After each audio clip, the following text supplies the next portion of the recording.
नमस्कार, स्वागत आपका न्यूज 24 पर। मैं आपके साथ पूजा राठौर शर्मा। बड़ी खबर महाराष्ट्र से ले रहे हैं, जहां महायुति में सीट बंटवारे को लेकर पेच लगातार फंसा हुआ है।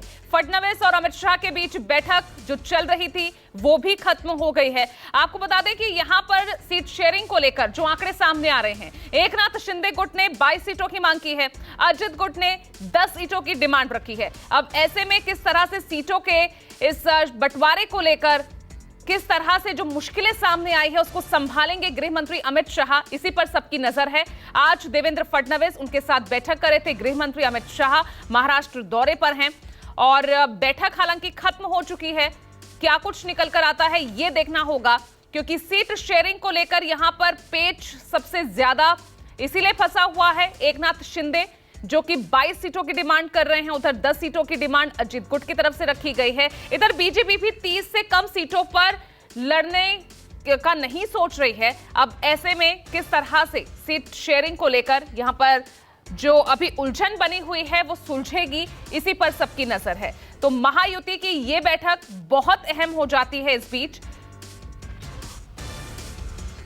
क्योंकि 15 तारीख के आसपास चुनाव की घोषणा हो जाएगी और ऐसे में सीट बंटवारा ये मामला सुलझाना गठबंधन के लिए बेहद जरूरी है, क्योंकि महाराष्ट्र भी उन राज्यों में से एक है जहां पर चुनौती टक्कर बेहद जबरदस्त है।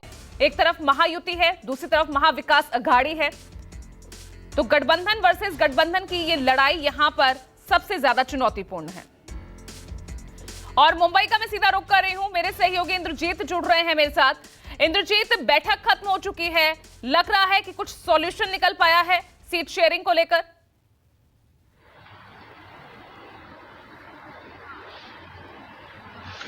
जी बिल्कुल, अभी तक कोई सलूशन नहीं निकल पाया है, क्योंकि ये जो बैठक थी बीजेपी के नेताओं के साथ, जो गृह मंत्री अमित शाह हैं उनकी बैठक थी, और वो बीजेपी के नेताओं से जानने की कोशिश कर रहे थे कि सीट बंटवारे में दिक्कतें कहां कहां पे आ रही हैं, हम कहां पर कितने मजबूत हैं।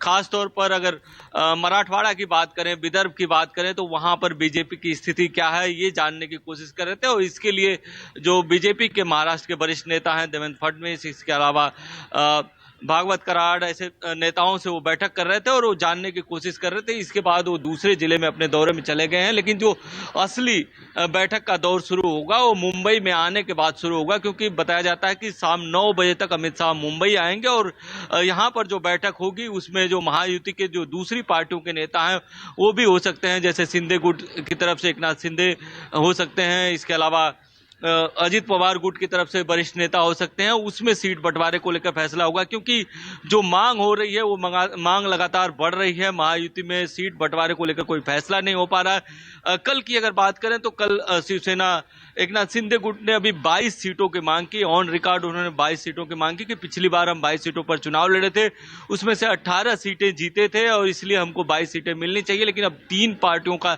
समझौता है, ऐसे में 22 सीटें देना काफी मुश्किल है। मुझे तो नहीं लगता कि देखना होगा ऐसे में इंद्रजीत, यहाँ पर बीजेपी अपनी जमीन को कितना सिकुड़ती है, ये एक बड़ा सवाल होगा। आप बने रहिए मेरे साथ। इसी बीच देखिए महाराष्ट्र से एक और बड़ी खबर, और अब खबर है महाविकास अघाड़ी की तरफ से, जहां सीट शेयरिंग को लेकर बैठक हो रही है।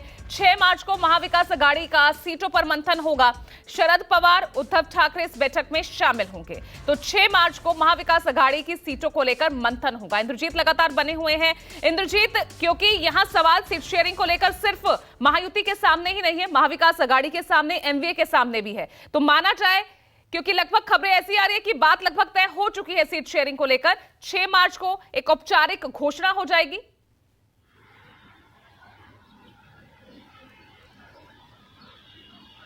बिल्कुल 6 मार्च को घोषणा हो सकती है। बार बार जो महाविकास अघाड़ी के नेता ये कह रहे थे कि हमारा सीट शेयरिंग का फार्मूला तय हो चुका है, लेकिन बताया जाता है कि अभी भी 4 सीटों पर पेंच फंसा हुआ है, क्योंकि ये जो 4 सीटों की जो बात है उस खुद कांग्रेस के वरिष्ठ नेता बाला साहब थोराट ने कल नंदुरबार में कही कि 4 सीटों पर बात फंसी हुई है। इसलिए आज शायद कांग्रेस की महत्वपूर्ण बैठक चल रही है और उस कांग्रेस की बैठक में यह तय होगा कि आगे किस तरह से बातें करनी है, अपने वरिष्ठ नेताओं को क्या बताना है, कहां पे हम कम समझौता कर सकते हैं, कहाँ पे नहीं कर सकते हैं। वो जो 4 सीटों पे बात फंसी है उसको लेकर कल की अगर बात करें तो कल एनसीपी सुप्रीमो शरद पवार के सामने प्रकाश अंबेडकर की पार्टी जो वंचित बहुजन अघाड़ी इस बार गठबंधन में आई है उसकी बैठक होनी है और वहां पर तय होगा कि प्रकाश अंबेडकर क्या रुख अपनाते हैं और इसके बाद जो वरिष्ठ नेताओं की बैठक होनी है शायद इस बार मामला तय हो जाए, क्योंकि 4 ही सीटों पर मामला फंसने की बात आ रही है सामने। ठीक है इंद्रजीत, बहुत बहुत शुक्रिया इस तमाम जानकारी के लिए। वहीं एक और देखिए बड़ी खबर मुंबई से ही आ रही है, जहां कांग्रेस की बैठक चल रही है। तिलक भवन में कांग्रेस नेताओं की ये बैठक है और इस बैठक में उम्मीदवारों के नामों की ही चर्चा चल रही है। एक सीट पर 2 से 3 नाम हैं, जिनमें से किसी एक नाम पर मुहर लगेगी। राहुल पांडे मेरे सहयोगी जुड़ गए हैं। राहुल, अभी कुछ देर पहले इंद्रजीत जिन 4 सीटों का जिक्र कर रहे थे, जिस पर खास तौर से पेच फंसा हुआ है महाविकास अघाड़ी में, तो क्या उन 4 सीटों पर भी इस पर मंथन होगा इस बैठक में?